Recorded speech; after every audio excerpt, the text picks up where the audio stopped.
So today we are working on graphing rational equations.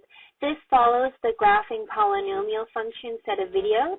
We know polynomials are one sentence or one string-like of mathematical operations, and we learned the steps to graph those. To figure out what rational equations looks like, it all goes back to that prefix of ratio, meaning all of our equations are going to be in ratio or in fraction format. Some of the steps that we're going to do in this set of videos is going to be the exact same as the polynomial steps, but we also have some steps that are completely new, and so that's why we have to do a whole set of videos for this one as well. So let's start with just outlining the steps in general. There's 6 steps total, but really only 4 to help us actually set up the graph in the first place. The first 2 are the same as the polynomial set of videos, just in different key sequence. We want to find some ordered pairs and plot some points on the graph, and we can do that by the easiest ordered pairs of the first step by finding the y-intercept and plotting that, and the second step of the x-intercepts and finding those. Steps 3 and 4 are completely new, so we're going to have to learn a whole new thought process behind those there. Steps 5 are just to put what we know on the graph and fill in any missing pieces, most likely ordered pairs. And then step number 6 is to double check with your graphing calculator to make sure that you have everything the way that it's supposed to be. Now, since I'm the teacher, these are the order that I recommend to do these steps in. The first 2 steps because they're probably the easiest and they're a review. The next 2 steps because they are new and so a little bit more complicated, but shouldn't be much. And then, of course, I, as a teacher, would recommend that you do step number 6 last to double check with your graphing calculator. Now, if I was a student doing the same thing that you're doing, I would probably actually switch some of these steps around. The thing that I would do is I would probably move the graphing calculator step instead of being number 6 to number 1. And the reason that I would do that is because I can check each of my steps along the way. The last thing that I want you to do is to get through all of these steps and then check it and realize that you have something completely wrong. So if you did your graphing calculator first, you can check each individual step and make sure you have each individual step correct before you move on to the next step. That way you don't get frustrated in the whole result of the process.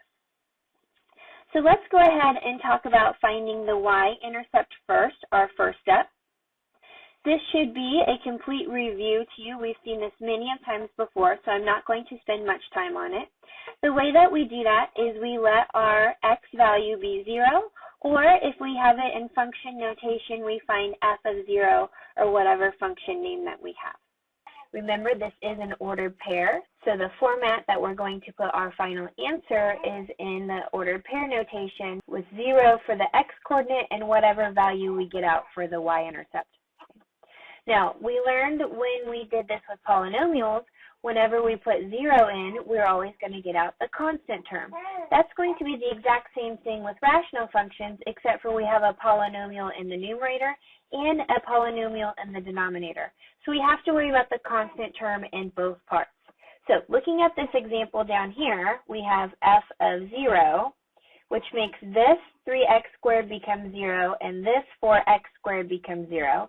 So we have the constant of the numerator and the constant of the denominator. So we just have to divide out these 2 constant terms. So we get 5 over negative 3. So our final answer of the y-intercept is 0 and negative 5/3. So an easy way to work these problems is just to note that you plug in 0 and you get out the constant of the numerator, and that is divided by the constant of the denominator.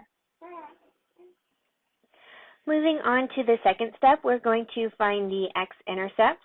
And there again, a review from the polynomial functions. We know that we find these by setting our equation or our function equal to 0. The answer is going to be in x-intercept format, where the first coordinate is the x-intercept and the second coordinate is the 0. The y-coordinate is the 0 coordinate. So in this example, let's go ahead and set the whole equation equal to 0. Again, we ignore the name of the equation. We just set the equation equal to 0. We know to solve rational equations, we can get rid of the denominator by multiplying both sides by the denominator. So over here, if I multiplied that side by 4x squared minus 3, that whole thing would cancel out with the denominator. On the right, if I did the same thing, 4x squared minus 3, I'd have 0 times that, which leaves me with 0. Now, this will work in any rational equation. So instead of setting the whole equation equal to 0, you can mentally just make a note to set the numerator equal to 0. So continuing on with this one here, I have 5 plus 3x squared equals 0. Move my 5 over to the other side by subtracting 5. That gives me 3x squared is equal to negative 5. Move the 3 over by dividing by 3. Gives me x squared is equal to negative 5/3. To get rid of the square, I force in the square root. And when I do that, I force in a plus or minus.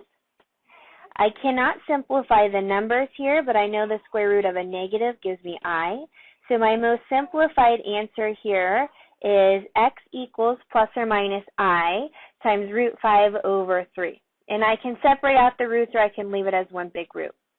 Now, I want you to think back to what an I actually means here. And an I is actually an imaginary number. And how do we graph imaginary or pretend numbers? We don't. So in this specific example, we actually don't have any x-intercepts. So the final answer that I'm going to give here is none. I do not have any x-intercepts. I don't have anything that I can plot or graph. So this is where I'm going to stop this video. In the next video, I'll be moving on to the next few steps of graphing rational functions.